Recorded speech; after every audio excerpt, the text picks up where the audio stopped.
Now, let's talk a little bit about how to manage artistic styles as an artist.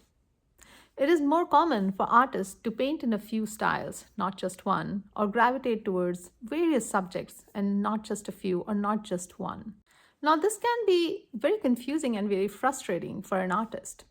Not the act of painting in various styles or painting different subjects, that comes very naturally to an artist, but to others, to the viewers, and how you're received as an artist. That part can get very confusing.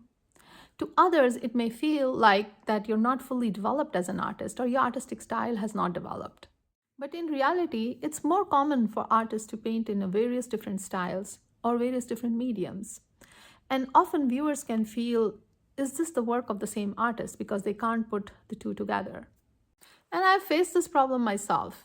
I find myself oscillating between natural to vintage style, from florals to abstract, and I often get that feedback. What's your style? So here's how I solved it for myself. When I dig deeper into myself, I find that I want to do them all, and that's the ultimate truth. So I went ahead and accepted it. The act of accepting it has calmed me down. It has made me a better critic and a more objective critic of my own work. And my best foot forward is the truth, and that's what I truly believe in. I'm not going to choose a certain palette and call it my style unless it is my inner calling.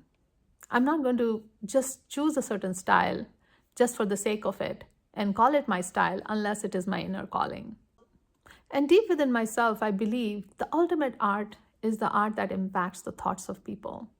And that comes from the depth in subject and depth in presentation. So, how has this helped me? It has helped me by putting everything in perspective. It tells me what I'm shooting for and how far it is. It helps me focus on my work and keep me calm and prevents me from falling for gimmicks to grab attention or short tricks to make small successes, which I know will only compromise me as an artist.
So for this painting with Magnolias, let's take a look at the colors we used.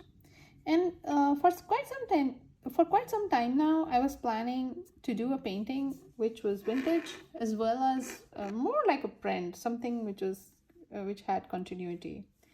And so this is the result of that planning and that thought process. So I hope, I'm quite pleased with the results, and I hope you too like it. Let's take a look at the colors we used.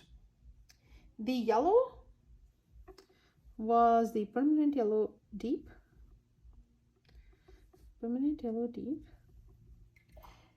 So this yellow is a little bit opaque, and it's a little bit more on the ochre side.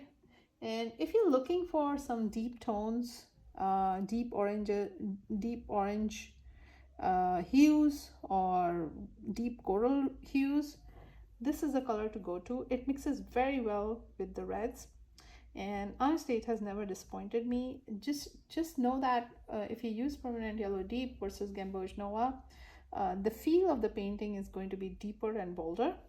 So if that's the look you're after, this is a very good color to include in your palette. The next color was my usual bright rose. This is a transparent luminous pink, and again mixes very well with permanent yellow deep, the result will be deeper orange hues. And Magnolia is a flower because the petals are thicker. Well, someone can argue the petals are, some of the varieties have very thin and translucent, not translucent, but paper-like petals as well. But there are other varieties which has thicker petals. Bright rose lends itself very well to those magnolias if mixed with opaque colors like the permanent yellow deep. So bright rose and permanent yellow deep. Then there were a couple of reds. For the darker areas, I included Crimson Lake. And if we talk about darker burgundy reds, Crimson Lake sitting right on the top with that. It's one of the darkest reds you would have in your entire set. So you can make this your go-to color for some of the darker shadow areas of the petal, you know, especially if you have red tone flowers. So Crimson Lake. And then there was another deeper red, which was not a deeper red, but like violet. And this was the bright violet, more on the transparent side.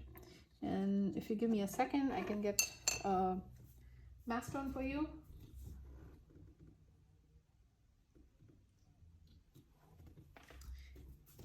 Here you go. This is the bright violet. A bit too much.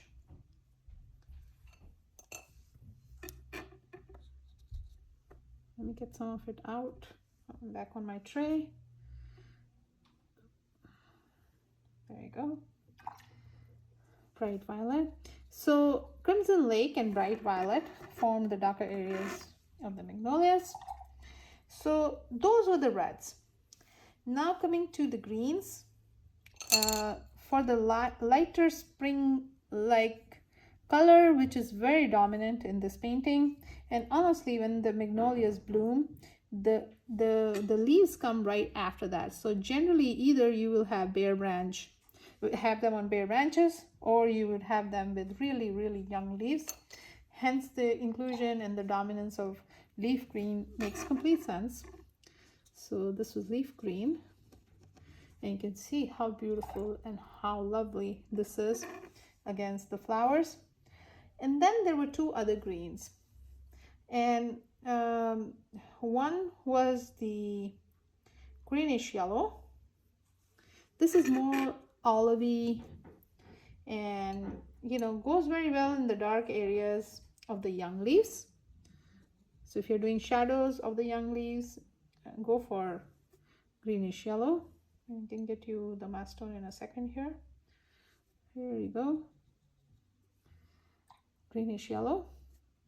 And then as the leaves mature, they become a little bit more of a regular green. And for that, I use the permanent green number 1. This is more of a cooler green. And I would say a little bit more typical. But for larger leaves, in some spots here, the edges of these leaves and the bottom of this leaf, and then certain minor shades, you can see the permanent green number 1. And those were the greens. And now coming to the branches and the stems, there it was honestly just two colors. One was the Van Dyke brown, and I can get something out of my tube because I ran out on my palette, and I apologize, my swatch card is buckling a little bit. This is Van Dyke brown, a lovely, lovely brown. It has an undertone and a mass tone. And for the very dark areas, you know, the magnolia leaves can sometimes be blackish almost, and that mandates the use of a black. And here I am using ivory black for those really dark spots. And you can see these spots here on the dark edges of the branches. And ironically, I also used them in the center of the flower, the shadow area of the flower. And in a minute, I'll point those out to you. If you look at these open flowers here and here, I've used ivory black at the very center. Just to give you the absolute dark contrast, because the center of the flower, because of the shade and shadow, can become really, really dark. And that was the reasoning behind using the black, but I'm using it in a very saturated consistency so that it does not bleed into the flower, and just like the placement of it is very localized, almost like right out of the tube.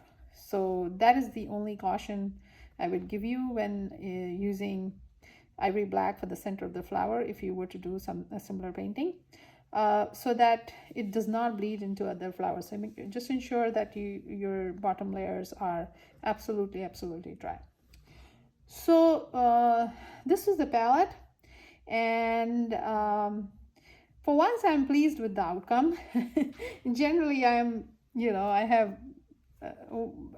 have complaints on my painting when I'm done, and you can call me a dissatisfied soul. But this one, I think whatever I wanted to achieve, I was able to. Not that this is the best painting I've ever done, but whatever I wanted, it came on paper. So I hope you enjoyed the session, and I hope you will give this a shot.